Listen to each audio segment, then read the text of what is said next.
राधे राधे। श्री सद्गुरुदेव भगवान की जय। हम अपनी जो श्री कृष्ण कथा प्रारंभ की है उसका जो भाग 2 है, श्री कृष्ण अवतरण के प्रसंग को आगे बढ़ाएंगे। भगवान श्री कृष्ण स्वयं वसुदेव के पुत्र रूप में प्रकट होंगे।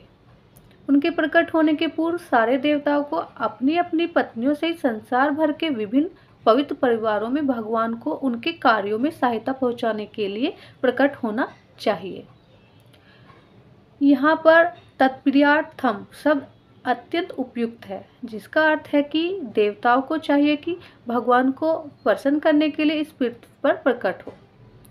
दूसरे शब्दों में, कोई भी जीव जो भगवान को प्रसन्न करने के लिए जीवित रहता है वह देवता है। देवताओं को यह जानकारी भी दी गई कि भगवान कृष्ण के अवतार के पूर्व पृथ्वी पर भगवान कृष्ण का पूर्ण अंश अनंत प्रकट होगा, जो अपने लाखों फनों से ब्रह्मांडों को धारण किए हुए हैं। उन्हें यह भी सूचित किया गया कि विष्णु की जो बहिरंगा शक्ति माया देवी है, जिसे समस्त बद्ध जीव आकृष्ट होते हैं, परमेश्वर के आदेश के अंतर्गत उनकी प्रयोजन सिद्धि के लिए प्रकट होगी।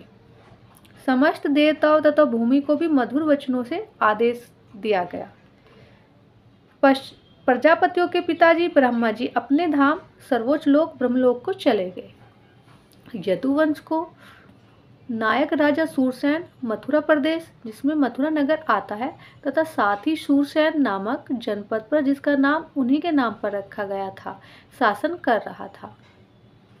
राजा सूरसेन के शासन के कारण मथुरा नगरी समस्त यदु राजाओं की राजधानी बन गई।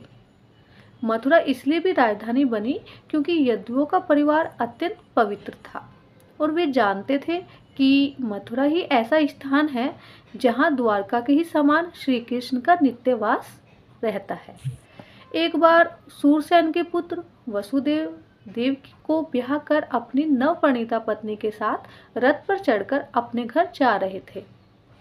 देवकी के पिता देवक ने प्रचुर दहेज के दिया था क्योंकि वह अपनी पुत्री को अत्यधिक चाहते थे।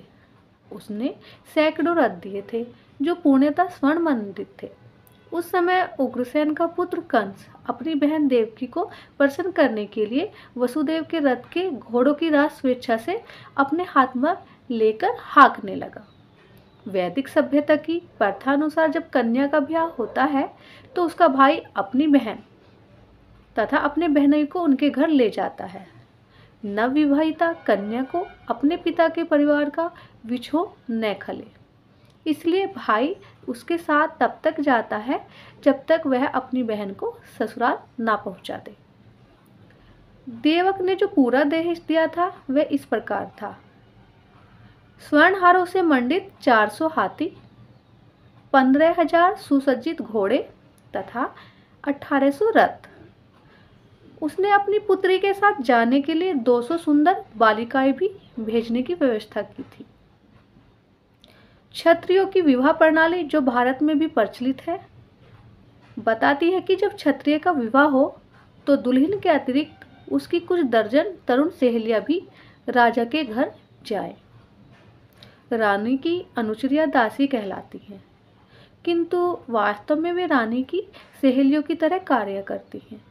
यह प्रथा अनादिकाल से प्रचलित है और कम से कम 5000 वर्ष पूर्व भगवान श्री कृष्ण के अवतार के पहले से खोजी जा सकती हैं।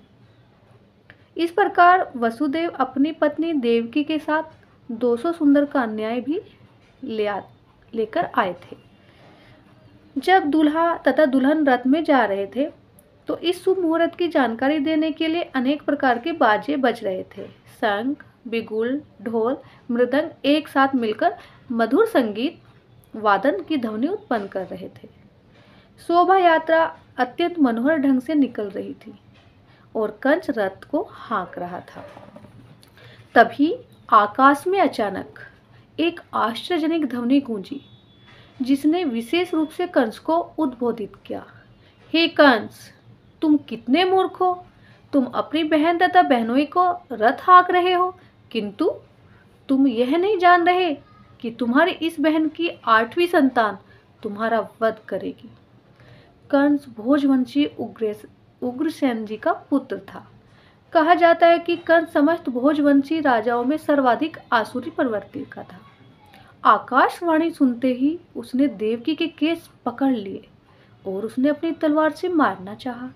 वसुदेव को कंस के इस दुर्व्यवहार पर आश्चर्य हुआ, अतः वे अपने इस क्रूर निर्लज साले के शांत करने के उद्देश्य से अत्यंत तर्क तथा प्रमाण सहित इस प्रकार बोले। हे मेरे प्रिय साले कंस, तुम भोजवंश के सर्वाधिक प्रसिद्ध राजा हो और लोग तुम्हें महानतम योद्धा तथा पराक्रमी के रूप में जानते हैं। आखिर तुम इतने क्रुद्ध क्यों हो गए कि अपनी बहन को उसके शुभ विवाह के अवसर पर मारने के लिए उद्यत हो गए हो? तुम अपनी मृत्यु से इतने भयभीत क्यों हो? मृत्यु तुम्हारे जन्म के साथ भी उत्पन्न हो चुकी है। जिस दिन तुमने जन्म ग्रहण किया था उसी दिन से तुम्हारी मृत्यु के दिन भी प्रारंभ हो गए हैं। मान लो कि तुम 25 वर्ष के हो। इसका अर्थ यह हुआ कि तुम पहले ही 25 वर्ष मर चुके हो। तुम हर पल हर क्षण मर रहे हो, तो फिर मृत्यु से इतना डर क्यों रहे हो? अंततः मृत्यु अवश्यम भावी है। तुम चाहे आज मरो या 100 वर्ष बाद। मृत्यु का अर्थ है इस वर्तमान शरीर का नाश। जैसे ही यह वर्तमान शरीर कार्य करना बंद कर देता है और भौतिक प्रकृति के पंच तत्वों में मिल जाता है, तो शरीर के भीतर की आत्मा शरीर के वर्तमान कर्मों तथा उनके फल के अनुसार दूसरा शरीर ग्रहण करती है। यह मनुष्य के सड़क पर चलने के समान है। मनुष्य अपने पांव आगे बढ़ाता है और दूसरा पांव उठाता है। इसी प्रकार यह शरीर भी एक के बाद दूसरे शरीर में बदलता रहता है और आत्मा देहांतर करती है। देखो ना, कितनी सतर्कता से पौधे का कीड़ा एक टहनी से दूसरे पे जाता है, तो जीव अपना शरीर बदल देता है। जब तक इस भौतिक संसार में बद्ध रहता है, तब तक उसे एक के बाद दूसरा भौतिक शरीर ग्रहण करना निश्चित है। अगला शरीर उसके जीवन के कर्मों, उनके फलों के अनुसार प्रकृति के नियमों द्वारा प्रदत्त होता है। तो ये प्रसंग यही विश्राम होता है। अगला भाग कल। राधे राधे। आप सभी को प्रेम पूर्वक दंडवत प्रणाम।